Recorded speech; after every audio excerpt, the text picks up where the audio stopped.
Would you believe me if I told you there was a way to rewrite the code of life, to biologically modify humans and create superheroes like the ones we see in movies? Well, there is, but let's start at the beginning. This is deoxyribonucleic acid, abbreviated as DNA, and it's the molecule responsible for the huge diversity of proteins that make life possible. Let's think of DNA like a recipe book. Each gene is like a recipe for a specific protein. Just like a recipe tells you what ingredients you need and in what order to add them, a gene contains instructions coded in the combination of 4 bases: adenine, thymine, guanine, and cytosine.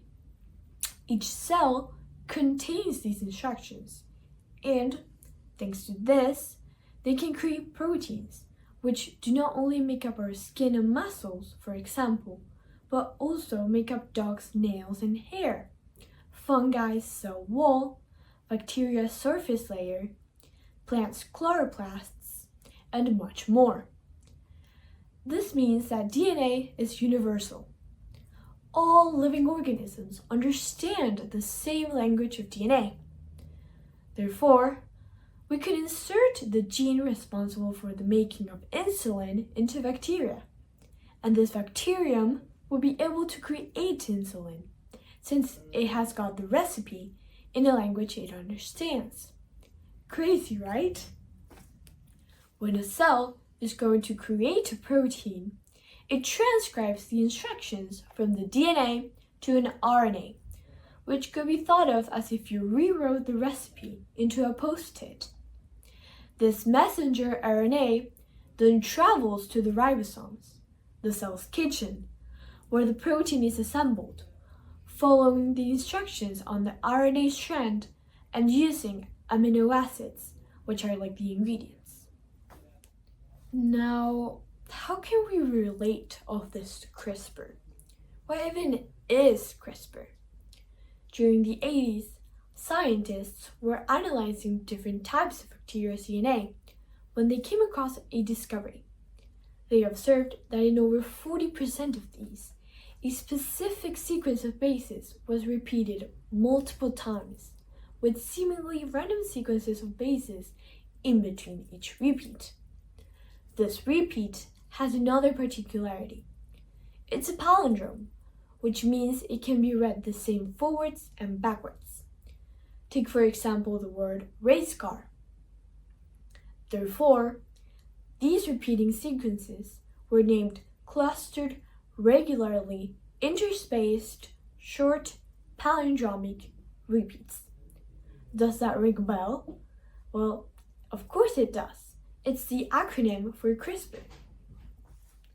But what about the random space in between the repeats?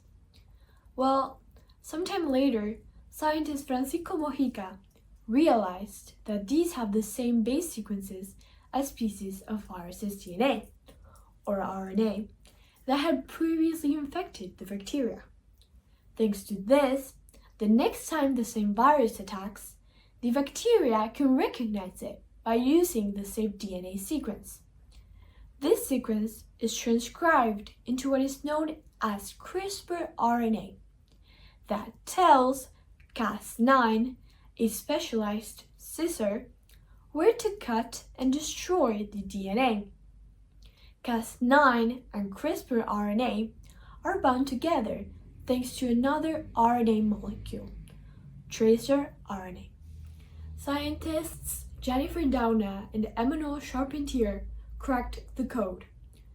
Using this system, they found a way to edit DNA. How exactly? They combined the tracer RNA and CRISPR RNA into a single lab-made molecule, single guide RNA. The single guide RNA can be programmed to lead to any sequence the scientist desires, and, using Cas9, cut that DNA sequence. We can basically remove any part of DNA we want, and we can even replace it with others. So, by being able to modify our genes, we can modify our traits. We could, theoretically, make ourselves smarter, modify our personalities, our physical appearance, like eye color and height, metabolism, aging, cure genetic diseases, remove any undesirable traits, and biologically improve ourselves. But up to what point is editing ourselves acceptable? Should we accept how we were naturally created or enhance ourselves? How would the world change if we could all change ourselves?